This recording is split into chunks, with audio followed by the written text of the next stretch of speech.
皆さんこんにちは。ウキウキジャパニーズポッドキャストのお時間です。このチャンネルは日本語ネイティブの私がわかりやすい日本語で気ままにお話をするポッドキャストです。皆さんいかがお過ごしですか？夏がやってきて、私の住んでいる日本は本格的に暑くなっています。そんな夏なんですが、実はね、私今月誕生日を迎えます。7月がね、誕生日なんです。つまり夏生まれですね。夏生まれ。私のように夏に生まれている人は夏生まれと言われます。冬に生まれていたら冬生まれですね。はい。私は結構人に夏生まれっぽいねって言われるんですが、どうでしょうか？夏生まれっぽいですか？私はね、夏が本当に大好きで、暑いですけど、すごく元気をもらえます。もしかしたらね、これは生まれた季節が関係しているのかもしれないですよね。はい。で、今年ですね、私はいくつになるかと言いますと、31歳になります。はい。31歳です。正直ね、全然嬉しくないです。なんでね、嬉しくないかというと、多分日本特有の考え方のせいかなっていうふうに思います。日本人はね、年齢を結構気にします。言語自体に敬語とタメ口がある言語ですよね。それも結構年齢を気にする文化の原因の一つかなとは思います。はい。今回はね、日本での年齢の考え方と私にとっての年齢の考え方についてご紹介しようと思います。ちょっとね、私の個人的な意見というか経験とかもリアルにお話しするので、よかったら最後まで聞いてもらえたら嬉しいです。チャンネル登録といいねボタンで応援お願いします。はい、皆さんこれ聞いたことありますか？年齢なんてただの数字だよっていう言葉ですね。よく聞く言葉かなとは思います。特に日本では。基本的にはね、ポジティブな意味かなと思います。年齢にとらわれるなとか、自分のやりたいことをやるのに年齢は関係ないよとか、恋愛だってね、何歳になっても自由に楽しんでいいんだよっていう、そういうね、前向きな言葉として使われることが多いんじゃないかなと思います。でもね、実際問題、日本では年齢は結構気にする人が多いです。まずね、敬語を使うべきかどうかっていうのを判断するために年齢を気にする人っていうのは多いですよね。で、他にもね、まさに私もね、つい最近経験したことですが、20代から30代になる時に特に気にする人が多いかなと思います。少なくともね、日本人の女性は結構気にするのがこの29歳から30歳になるタイミングだと思います。29歳と30歳って1歳しか違わないのに、すごく大きな差があるように聞こえるんですよね。特にね、日本では女性は若い方が魅力的って言われることが多いんですね。こういう考え方が特に男性は強いと思います。私自身もね、実は30歳になる時は結構、ついに自分も30歳かってちょっとね、悲しくなりました。もうね、若いとは言えないなみたいな、そんな気がしてしまうっていうのが日本の30代なんですよね。私の場合はね、特に30歳になる時に彼氏がいなかったから、ちょっとね、焦りがあったと思います。もしね、私が結婚していて、子供も生まれたりしていたら、30歳にね、なってもあんまり焦らなかったんじゃないかなって思います。あんまりね、気にしなかったんじゃないかなって思うんですね。でも独身だから結婚相手を探すときに相手にできるだけね魅力的だと思われたいんですよね。で、特に日本では若い女性の方が魅力的って言われることが多いから、30歳になると独身はね特に焦りを感じやすいんだと思います。はい。そんなね30代なんですが、日本で30代っていうとおばさんって言われてもおかしくない年齢なんですね。20代は若いって言われるのに、30代になると急におばさんとかおじさんって呼ばれます。こういうところもね、日本人が年齢にうるさい理由の一つかなっていうふうに思います。はい。私はね、30歳になる時も思ったんですが、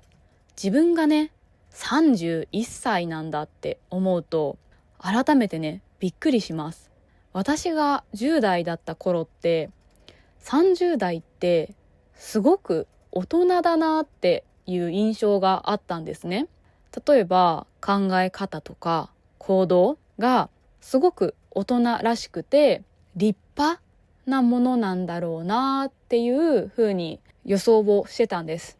でも今ね、自分が30代になってまさか自分がこんなにも20代の時とあんまり感覚が変わらない、何も変わらずに生きているって思わなかったんですね。むしろね、18歳だった頃が昨日のことのようにまだ思い出せるんですよね。こうやってね考えていると、そもそも大人らしいって何なんだろうって思うんですよ。年齢はただの数字って言うけど、どこかで人は大人になるんじゃないかって思うんですね。でもその大人らしいって何っていう話ですね。ちょっとね、これは個人的な話なんですけど、先日ですね、とある人とデートをしました。その人とはね、1ヶ月くらい毎日メッセージもして、毎週末ね、デートも行っていたんです。でもね、結果的にはうまくいきませんでした。このね、うまくいかなかった一番の原因は、お互いのね、価値観の違いかなと思います。そこでね、思ったのが、年を取るっていうのは経験を積むっていうことなんだなっていうふうに思ったんですよ。彼はね、私と同い年で、とってもね真面目で落ち着いた雰囲気の人でした。将来のことは10年単位、10年先のことも予想して計画して動いているんだって、そういうふうに話をする人で、第一印象としてはね、すごくしっかりしている大人だな、っていう感じだったんです。でもね、実際にね会話をしていく中で、あれって思うことがね出てきました。本当に一部の話しかしないですけど、例えばですよ、彼はね、思ったことを全て口に出すタイプの人だったんですね。素直であるっていうことはとってもいいことだと思います。特にね、以前の私は嘘をつく人とか隠し事をする人っていうのはすごく嫌だと思っていたので、素直な人っていうのはとってもプラスで好印象でした、最初は。でもね、例えばですよ、私の容姿についてすごく失礼なことを言われたんですね。彼は北欧の国から来ている人だったんですけど、内容は、僕が好きな女性のタイプはもっと目が細くて顔がシャープで前髪があって日本人っぽい女性だから、君は僕の夢の女の子ではないんだよね。君は僕にとって最初から妥協案だったんだっていうふうに言われました。私はね、結構目が丸いと思うんです、日本人の中でも。でも彼はもっと目がキリッとした感じの、なんか絵に描いたようなアジア人の女性それを日本人っぽいっていうのはちょっとどうなのかと思うんですけど、でも彼はそういうふうに言ったんですね。他にもね、自分でね選んで日本に来ているんです。日本で仕事もしていて、でもね、日本の文句ばかりを日本人である私にすごく言うんですよ。この度にね、私は何とも言えない悲しい気持ちになったんですね。嘘をつかないことはいいことだし、信用できる人だなとも思いました。でもね、全てを口に出さないと気が済まないっていうところは逆にね、子供っぽいなっていう風に感じたんです。彼はね、今まで女性と一度もお付き合いをしたことがない人でした。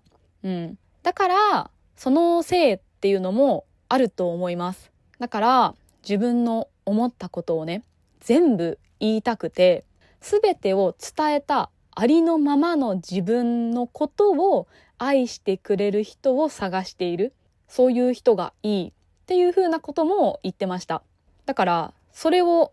の正直な意見を聞いた私がどう思うかとか、悲しむだろうなっていうことを気にせずに、自分がいい気分になるために全部を私に伝えてきたんですよね。反対にね、じゃあ私はどう考えるかというと、恋愛ではね、お互いのことを全て知る必要はないかなと思っています。全てっていうのは、考え方ですね。頭の中とか、そういうのは経験については事実起きたことだから共有した方がいいかもしれないですが、考え方とかで言うことによって相手を傷つけるだけ、その言った結果何か改善できることがあるなら言った方がいいかなと思うんですが、そうじゃないんだったら相手にね、聞かれない限りは全てをさらけ出す必要はないかなと思うんです。だって例えば見た目の話をするんだったら、彼もね、私にとっての夢の理想のボーイフレンド像とはかなりかけ離れてたんですね。でもそれをわざわざ相手に言っても相手を傷つけるだけだなって思ったんですね。言ってね、何か改善されるわけでもないし、相手を傷つける以外の成果が出ないなっていうふうに思ったんです。これは隠し事として言いたくないんじゃなくて、聞かれてないからわざわざアナウンスする必要はないかなっていう感覚ですね。これはね、自分の経験の中で学んできたことなんですよ。男性と今までお付き合いをする中で全てをね、言うことが関係性を必ずしも良くするとは限らない。そういうふうに考えるようになったんです。隠されることは嫌ですけど、でもそのバランス、どこまで言うべきで、どういうことはわざわざ言うことじゃないって考えるか、その理由とかも、バランスが合う人、それが本当に相性のいい人なのかなっていうふうに改めてね、今回の経験でも学びました。そういうところのね、価値観っていうのは経験によってね、変わるものでもあるんですね。経験がね、たくさんあるかないかとか、そういう話じゃなくて、その経験からどういうことを学んで今の自分の価値観があるのか、